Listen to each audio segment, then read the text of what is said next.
Welcome to NPTEL online course on Fractals and Multifractals. In the last lecture, we have discussed the computation of fractal dimension for an fractal object. In this class also, we are going to continue some of the properties of fractal dimensions. So, let me recall what is the definition of fractal dimension.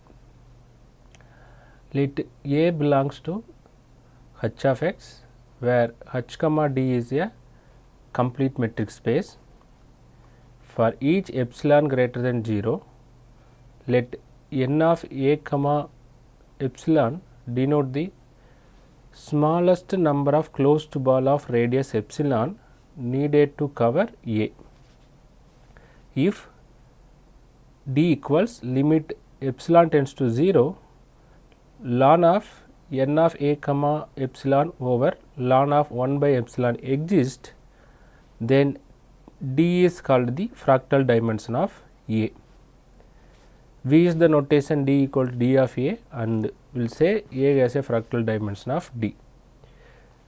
Now, let us see the equivalent definition for a fractal dimension. Let x comma D be a complete metric space, and H of x is the associated hyperspace of x. Take an element A belongs to H of x. Here n of epsilon denote the minimum number of balls of radius epsilon needed to cover A. If limit n epsilon tends to 0, supremum of limit n of epsilon tilde over ln of 1 over epsilon tilde, where epsilon tilde belongs to 0 comma open interval 0 comma epsilon. If this limit exists, then D is called the fractal dimension of A, and we can denote fractal dimension as this notation. Now, you just compare this definition, and here we are fixing the epsilon. So, always in a compact set we can able to find the finite subcover. So, we can find the number of closed balls is required to cover the box A. We can find the variety of collections. Among all, we can find the smallest number of box required to cover the A. So, now this epsilon tilde is varies over from 0 comma epsilon. Now, whenever this epsilon this is always exist. So, therefore, we can collect the supremum among all the epsilon here 0 comma epsilon. Now, you can again change the epsilon. Then say for example, first to find the epsilon bar belongs to 0 comma epsilon 1. Then again find the same the ratio for epsilon bar belongs to 0 comma epsilon 1 2, and so on you can find. Then find the supremum among all. This will continue up to the taking the limit epsilon tends to 0. Then this is the equivalent definition for the fractal dimension. Now, let us discuss some property of fractal dimension of A by using the definition 2. Now, let M be a positive integer and consider the metric space R power M with the Euclidean.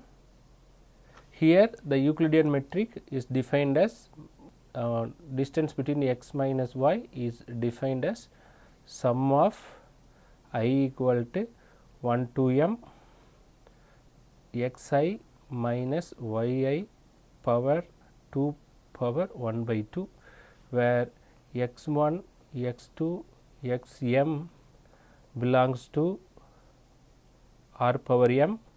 Similarly, y1, y2, yn m belongs to R power m, not to R power m. So, we are taking with respect to this Euclidean distance, we can consider this space R power m. The fractal dimension of D of A exists for all A belongs to H of R power m. So, this one if you are taking any set A belongs to H of hyperspace of R power m, then f d of a is exist. This is true because this is the compact set in R power m. So, it is closed and bounded set, closed and bounded. So, this will exist, d of a, the dimension of a will exist. Let B is another set which belongs to H of R power m, such that the set A is contained in B, strictly contained in B. That means B contains A or A contained in B. Let D of B denote the fractal dimension of B. Then D of A less than or equal to D of B. In particular, the fractal dimension of D of A lies between 0 and m, because B is belongs to H of R power m. So, the maximum dimension of B, because this also exists, the fractal dimension of B is m, this can be m. Now, we need to show that D of A less than or equal to D of B whenever A contained in B. Also, the bounds of the fractal dimension of A is lies between 0 and m. These two result we need to prove it. That means, this result state that the theorem states that if A is embedded in B, then the dimension of B dominate the dimension of A. Simply, it is the one line result of this theorem. Now, we prove the theorem for the case m equal to 2, then we can generalize the for m any arbitrary number m. So, without loss of generality, we can suppose that A is contained in S, where S denotes the filled square. Thus, filled square means S filled square is defined by S equal to x belongs to R power 2, that means x equal to in the form of x1 x2, such that x1 lies between 0 and 1 and x2 lies between 0 and 1. That means, in this filled square in R power 2 is, if this is the x axis, if this is y axis, we are taking 0 and 1, this is x1 axis, this is x2 axis, then 0 comma 1 in both axes, then this is the filled square in R power 2. This is filled with the, this is fully filled with the R power 2.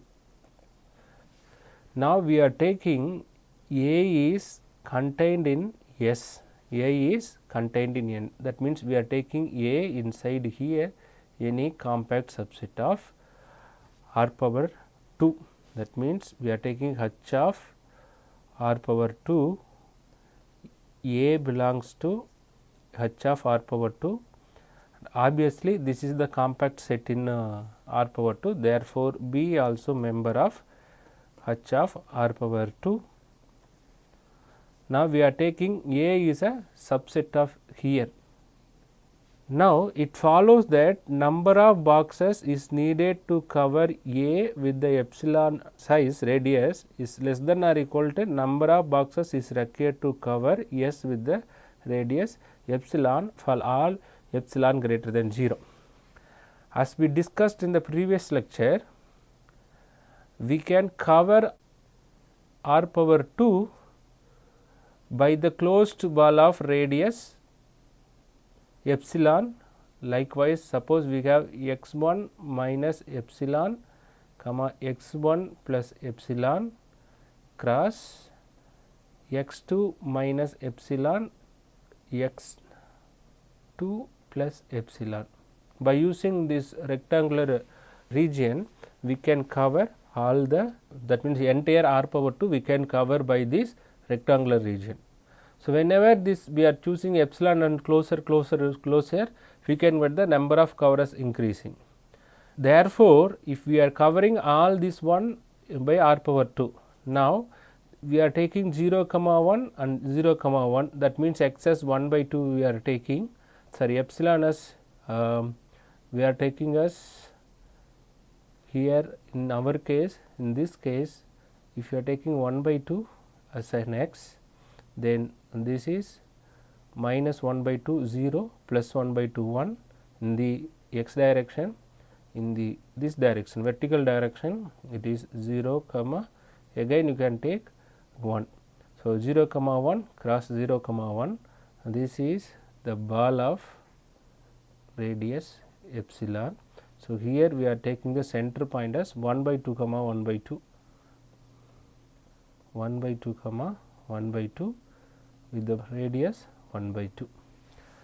So, then we can get this type of rectangular region. Now, here see A is contained in S, therefore, the number of ball required to cover A is less than or equal to number of box required to cover S, because if you are taking the number of box required to cover A, if say for example, this covers the entire the filled square S, then obviously the same number of boxes will cover A. Therefore, n of A of epsilon less than or equal to n of S of epsilon. For every epsilon, this is true. This is every epsilon, it is true. Therefore, for all epsilon belongs to 0 comma 1, again if you are dividing, this inequality is true. That means, if you are dividing both the element by the same quantity ln of 1 by epsilon, this inequality is valid. So, one can note that this is always greater than or equal to 0, this quantity, and this quantity is less than or equal to ln of n of S by epsilon over ln of 1 by epsilon. Now, from here one can understand such for every epsilon belongs to 0 comma 1, this is valid, then it follow that limit supremum of ln of n of A comma epsilon over ln of 1 by epsilon is less than or equal to limit supremum of ln of n of S comma epsilon over ln of 1 by epsilon. For all the epsilon in the interval 0 comma 1, this is true.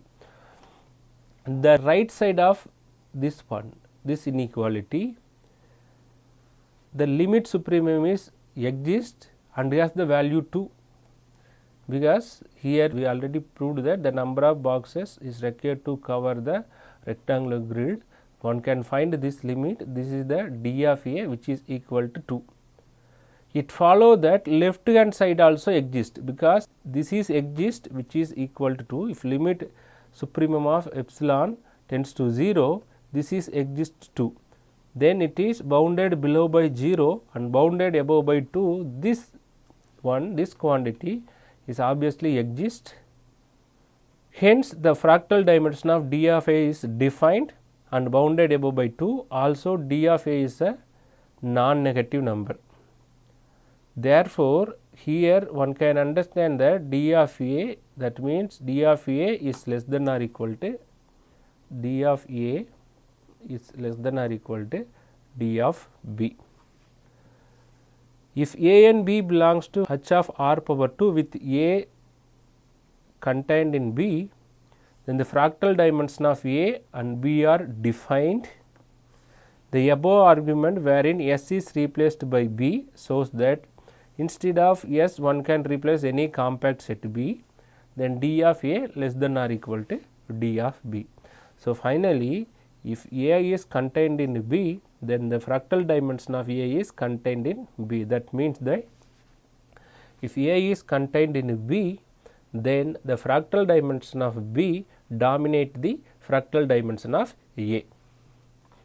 Now, let us move to the next theorem, very interesting result.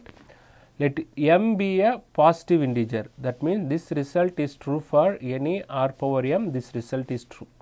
And consider the metric space Rm with the Euclidean metric which we defined in the previous slide. Let A and B belongs to h of r power n. Let A be such that its fractal dimension is given by this equation, one can get the fractal dimension of A. Let d of B denote the fractal dimension of B and d of A union B denote the fractal dimension of A union B respectively.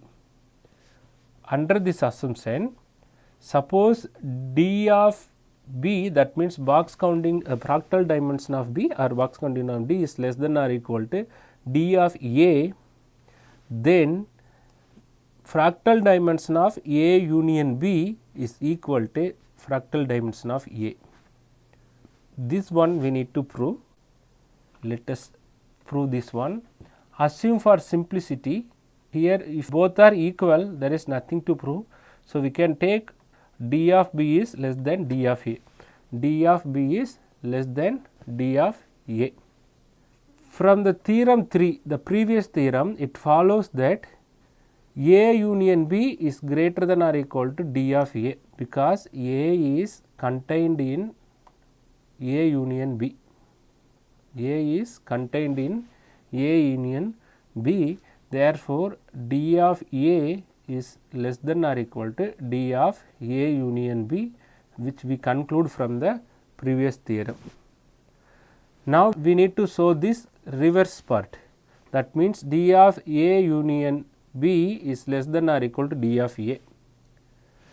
We begin by observing that for all epsilon greater than 0,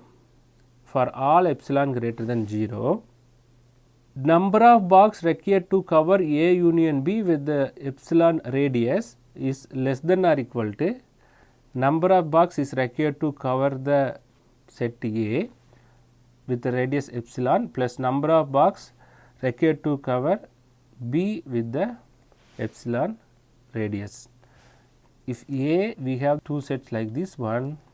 If we have the set like this one set, and this is my other set B, this is my other set B, this is A and B, we can take A union B, we can one set. If the number of box is required to cover A plus number of box required to cover B is here, then if you are adding this one, then obviously if you are taking A union B, then number of box required to cover A union B is less than or equal to number of box required to cover A plus number of boxes required to cover B.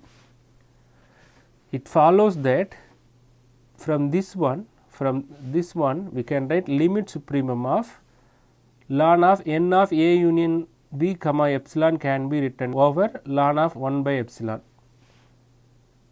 because this is the definition of fractal dimension of A union B, which implies that D of A union B is less than or equal to instead of this quantity we can apply this one can get this result. Then now here you simply take ln of 1 by epsilon. So, here ln of A plus ln of B, you can take this one can write, you can take ln of n of A comma epsilon as out, then one can get 1 plus ln of n of B comma epsilon over ln of 1 by epsilon. Now, you can apply the logarithmic property ln of A, this is ln of A and this is ln of B.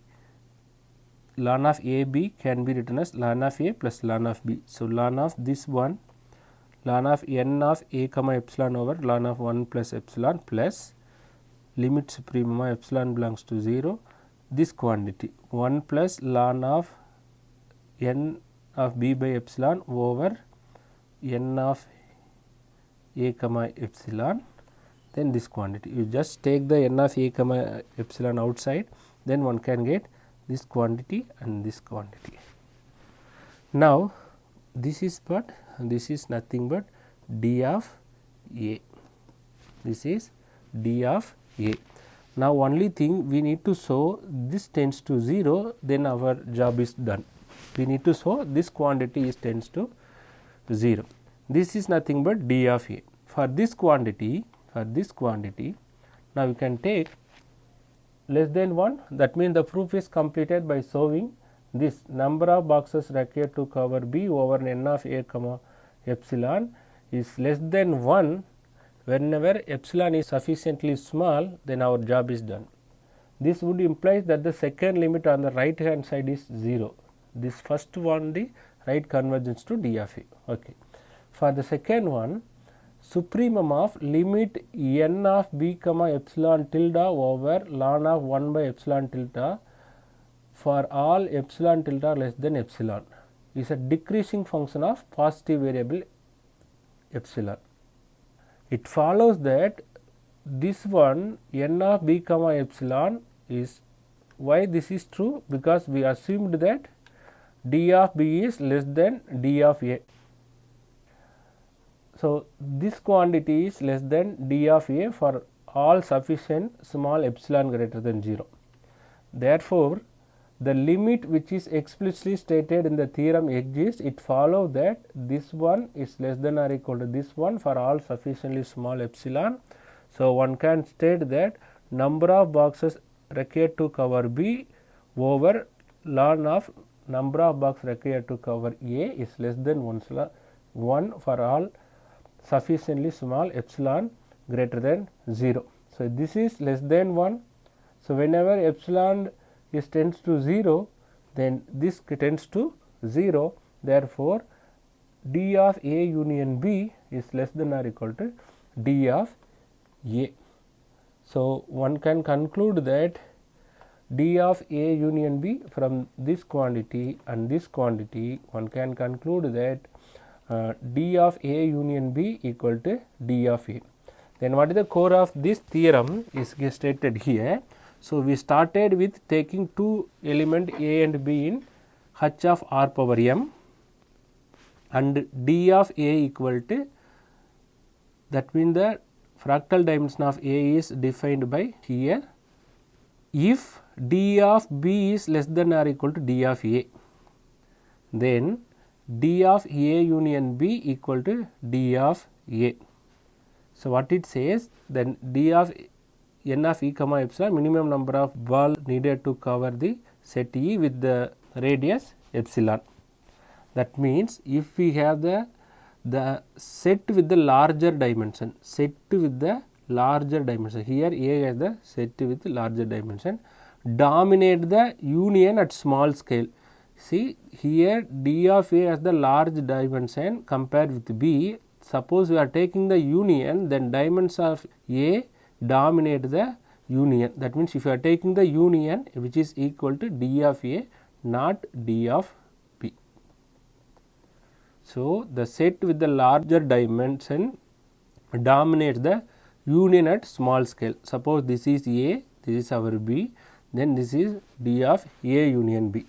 Then this argument start from, so we need to prove that d of A union B less than or equal to d of A, because this is trivial from our previous result, because A is subset of A union B. So, we need to prove this one alone, d of A union B less than or equal to d of A. For proving this one, we are finding the covering of A union B and the covering of A and covering of B, then it will satisfying this one from pictorial representation here. Cover of A is given here plus cover of B is given here, then cover of A union B which is greater than or equal to A union B. Okay, fine. Now, use the definition of fractal dimension of A union B, one can get this one. That means, if you plot the number of box required to cover A union B over 1 over epsilon, then one can get the curve like this one. If this is A, this is B, this is A union B. So, here it is the box counting dimension of B and the box counting dimension of A is here, the slope of this tangent line we need to find. Then here, then the A union B may be here, fine. So, here now we need to split the logarithm like this one. By using this inequality, we need to split the logarithm as ln of A comma epsilon plus ln of 1 plus number of n of B comma epsilon over n of A comma epsilon. Then d of A union B is less than or equal to limit suprema of this quantity from limit this quantity from here. So, the first one, this one convergence to D of A, we need to show that this will equal to 0. For proving this one equal to 0, we need to show the number of ball required to cover B with the epsilon radius is less than or equal to n of A comma epsilon less than 1 for sufficiently small. Because this we assumed that D of B is less than or equal to D of A, that is the assumption in the theorem. So, from this one we can conclude that this one is less than this one. If you are finding the slope of ln of 1 by epsilon over ln of E comma epsilon for A and B, one can get these two curve, then this one is less than epsilon, this quantity is less than epsilon. If this second term tends to 0, then we can get this one as D of A. So, the second term is 0, that means if sufficiently small epsilon to x in 0 comma 1, then ln of 1 plus x less than or equal to ln to a constant, then this is less than 1 for all epsilon. So, this quantity, modulus of this quantity is ln 2 constant. If this ln 1 by epsilon tends to 0, as epsilon tends to infinity, as epsilon tends to infinity, therefore, this term tends to 0. This term tends to 0, this is ln 2, fine. Now, this one we can conclude that D of A union B less than or equal to D of A plus 0, which is equal to D of A. So, here we already have this result, combining this one and this result, we can get A union B equal to D of A. Suppose our A is here and B is this blue dot, here this are full of A, this is A union B, then dimension of A union B equal to dimension of A. That means the union has the same fractal dimension as the larger one. So, here the key takeaway is the covering number is dominated by the set with larger dimension, hence the union has the dimension of the dominant set. So, this is the takeaway from this theorem. So, from this theorem one can understand that if V A is contained in B, then if you find the fractal dimension of A and B, then the fractal dimension of A is lesser than the fractal dimension of B. That means, a set is embedded in the space. If you find the fractal dimension of A and the embedded space, obviously which is embedded space fractal dimension is higher than the set's fractal dimension. So, and also the second theorem we proved that if A union B, if A and B have the fractal dimension D of A and D of B such that D of B is less than or equal to D of A, then if you are finding the union, then D of A union B is equal to D of A. That means, the covering is dominated with a set with the larger dimension, and the union has the dimension of the dominant set we proved. Thank you. One can use this reference for more details. Thank you.